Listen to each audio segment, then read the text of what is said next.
dual thing. Oh, cool. It's tag team. Tag team action. Hello. Hello. We are here to introduce the 2023 Hall of Fame inductee in the skill category, and that is Chuck West. Chuck officially started bowling in 1982 in youth leagues. That's over 40 years ago. He claims he loved the sport from the beginning, but his obsession took a few years to perfect. Chuck is like a lot of us and watched professional bowling on ABC television every Saturday. He knew everything. Bowler stats, the type of players, even little personal things about each of them. And he also loved to watch the ladies tour. And that's where I come in. I was fortunate to have success on the Ladies Pro Bowlers Tour. I met Chuck right after I became Rookie of the Year in 1987. I think it was a youth tournament Chuck was at, and he came up to me, and 3 hours later, he's still going strong, and I've learned more about myself than I thought I'd ever know.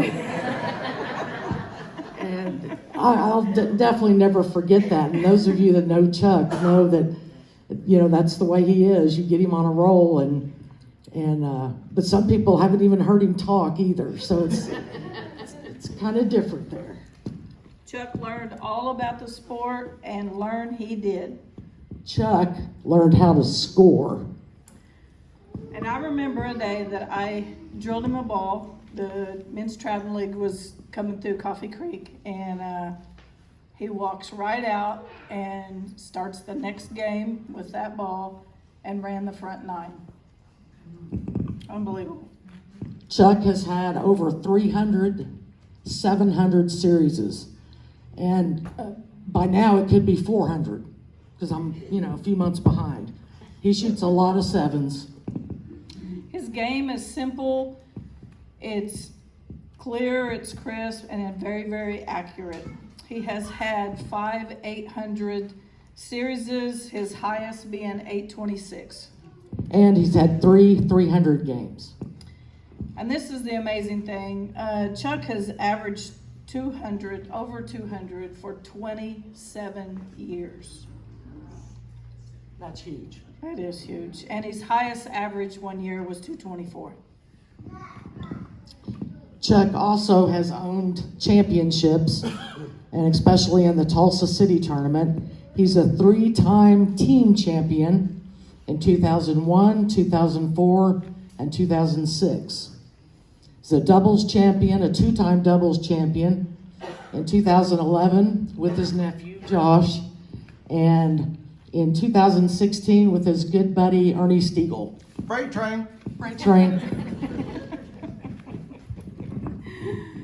Chuck won the Bowlers Appreciation Tournament in 1994 and 1996. That was a very big tournament around here at that time.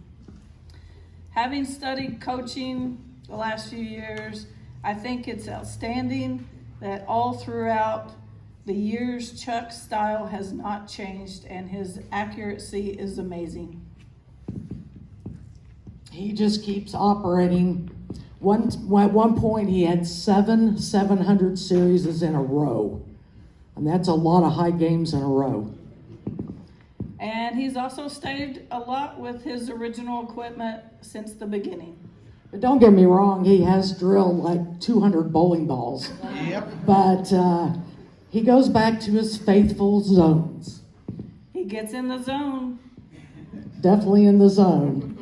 I watched him one night over at Sheridan Lanes. They used to have an all-nighter tournament that was 12 straight games without a break or anything. And him and Tonya decided to bowl one night and went over and watched him. And he was just superb. I think his low game was 213 to like a 255. He averaged, I think, 228 that night. And just, if you know Chuck, he's a great spare shooter. I couldn't even tell you if he missed any spares. He was that clean that night. So that was a real joy to watch. I agree. So now it is our honor to present the newest Tulsa's Hall of Fame inductee, Chuck West.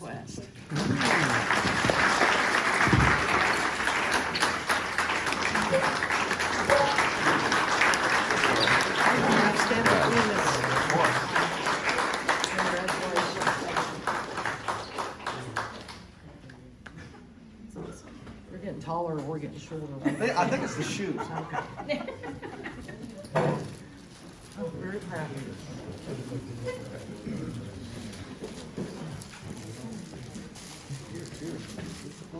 Oh, yeah. Oh, you want, it's your turn, so. I know.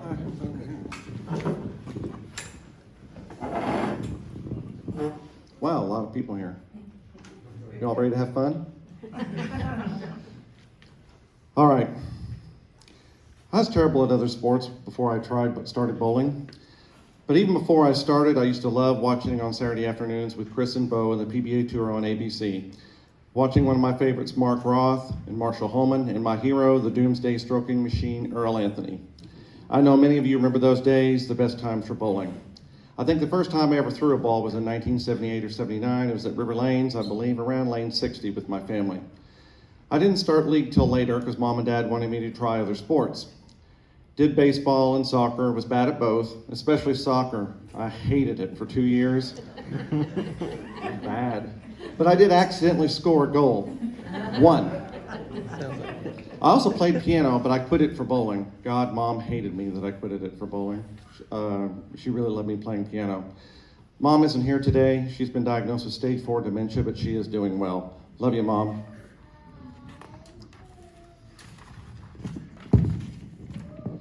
I started in the league as a youth bowler, as Paula and Tonya said, in 1982. I fell in love with it instantly, but didn't really get obsessed with it till 1984 at spring break at school. I got my first pair of bowling shoes then, and I don't know what it was about that, but there was no turning back.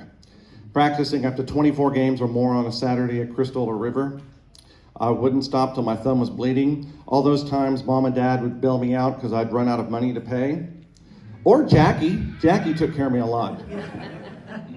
She always made sure she knew how much I loved to bowl, and she wanted me to get my practice in. Love you, Jackie. And I did get some honors in youth as well. I was Bowler of the Year for the city in '85, the state in 1993, and still my biggest tournament win, I feel, was the Oklahoma Junior Scratch Classic in '92 at Oklahoma City at Holiday Lanes. There's a field of 100, the biggest tournament in its tournament's history, and I beat them all. I was just amazed at that. It still stands out. Within 3 years, had my first sanctioned 300, and after 1996, when I found my game, it took me a little while to really find it. But within that time, 3 years later, I had a 300 and a sanctioned 800 1 month later. I consider all of those 800s that I've shot, those 5, my life's biggest accomplishment. Very important to me. And as most of you know, I have kind of an odd game. Some people have said I bowl like I'm drunk. Straight and weird, and I pride myself on spares and clean games, as Paula and Tonya said, and I know a lot of you don't know how the hell I do it. I agree. I was self-taught, and obviously who would teach anybody to bowl this way? Nobody ever bothered to help me. I was, as I said, self-taught. I learned strictly by watching on TV. I had hundreds of videotapes of the PBA shows. I got Mike Edwards on a bunch of those shows too. That I would watch over and over. And I would actually when I was a kid, I actually could hook the ball, but throwing it straighter always appealed to me more. Whenever I did find my game in 1996, I basically quit bowling how everybody said you're supposed to bowl, and I threw it the way I wanted. I've said this before, work with your natural game unless it is not working before you change. Repetition is the key to this sport. Ernie Stiegel, Freight Train, my BFF, he is who I rely on coaching and advice and knows my game better than anyone. Thank you and love you, Freight Train. Best advice I ever heard in bowling was from Bob Matheny. KISS, keep it simple, stupid. I know a lot of you remember him. Bob Machini. I believe he lives in Iowa now, but that was always the best advice I'd ever had. I always try to stay really positive whenever I bowl. I know a lot of you noticed that about me. I had a temper whenever I was a kid, but there was a youth bowler by the name of Sheila Brown who I always looked up to. She always made me sure that I stayed calm because she had always beat me. Always. How many people would I not know if it was not for bowling? Not many. It's given me so much, it meant everything to me. Friendship, education, competition, and sometimes frustration. It humbles you, but at the same time has given me the biggest thrills of my life. A night that comes to mind is the last night of league of 2007. I went 236, 290, 300, finishing off with a 23 bagger, a 300, and an 826. By far the biggest thrill of my life. Hey, Freight Train, you got me by one, that 24 bagger a few months ago. Damn it. One thing it has taught me most, though, is loyalty to the sport and to your friends. Anytime anything has gone bad, it's always come back around and been better than ever. The game has been very good to me my whole life. When things are down, bowling always brings me back up.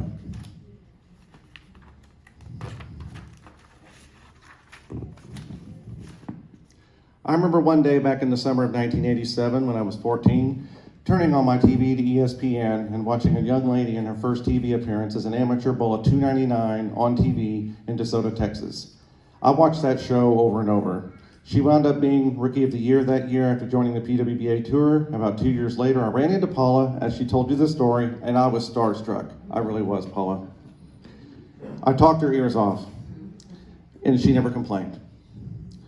Listening was there with me a whole day. That meant so much to me, hearing from a pro that I looked up to watching on TV, and to just be that professional. I remember watching one of her shows later, and her doubles partner at the time, Leanna Wagner, commented about Paula, "Where do you get all these fans from?" I could totally see why. She's amazing and a pro's pro, and still is. After the tour, then came the pro shop. From Tiffany Bowl to River Lanes to Timber Lanes to Claremore to Poto to Mickey's to the lanes of Coffee Creek, I followed her and Tonya to them all. In fact, I still have the same drilling card from November 5th, 1990 that Paula made me at their shop, with just some tiny adjustments since then. And 9 years to the day later, I shot my first honor score of 290. I remember one day Paula wanted me to make a new card, and I was like, "Are you crazy? This is historic." It's all yellow and faded and gross, but I didn't ever want her to change it. I'm sorry, Tonya. Learned so much during those years. Paula and Tonya helped me with their kindness, positivity, friendships, and modern skills of drilling equipment, and phenomenal customer service that nobody can beat. I basically lived there in the shop for 5 years, and I wasn't the only one. Remembering our late nights bringing in the burnt okra from Rex's, or Rib Crib, or Arby's, which Tonya and I sure miss those onion petals. We do. To Tonya and Paula, I have to give them so much credit for being here. As I got better, they only helped me into it to enhance it. Thank you guys, and love you both. And the inevitable happened.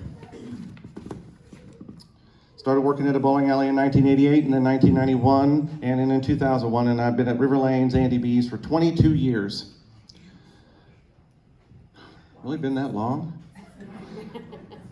Was youth director between 2006 and 2021, and boy, you talk about something just as exciting as throwing a bowling ball, watching the bowlers, the youth bowlers get better and better and making a huge deal out of their accomplishments. I always felt my achievements were overlooked in the youth, and I never wanted them to feel that way. If anything, I'd rather embarrass them with their accomplishments rather than ignore them. It was so rewarding, and to have a brother and partner with me for so many years, Avery Barrett, we did a damn good job. We were a great team. But it's in more than capable hands now with Steve Warrius, and a huge thank you to him for all of his help then and now.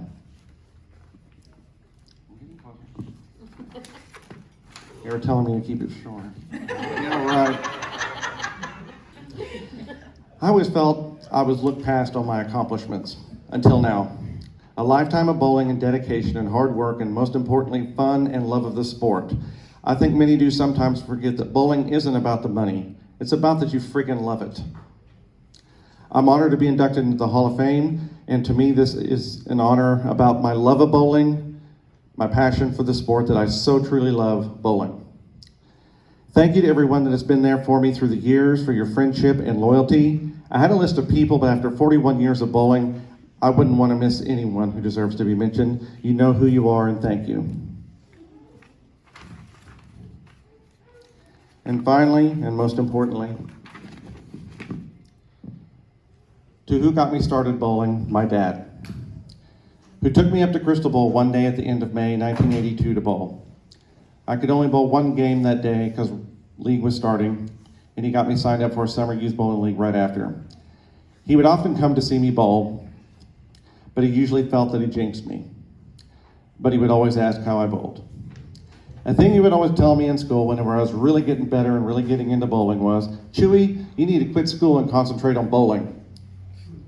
And I was like, done. I did graduate though, amazingly. He was always the first one I told of any scores I shot, any tournament I did well in, and when his Alzheimer's disease slowly destroyed his mind and body, it truly broke my heart that this was the one thing in bowling I missed the most, telling Dad how I bowled. He passed away in March of 2019. Everyone who knew my dad loved him, and many of you here did know him. Well, Dad, nearly 41 years later, and I know you are still with me, and I only wish you were here to see me become a Tulsa area USBC Hall of Famer. I love you, Dad, and miss you, Hobbs. And your son, your little boy, made it to the Hall of Fame.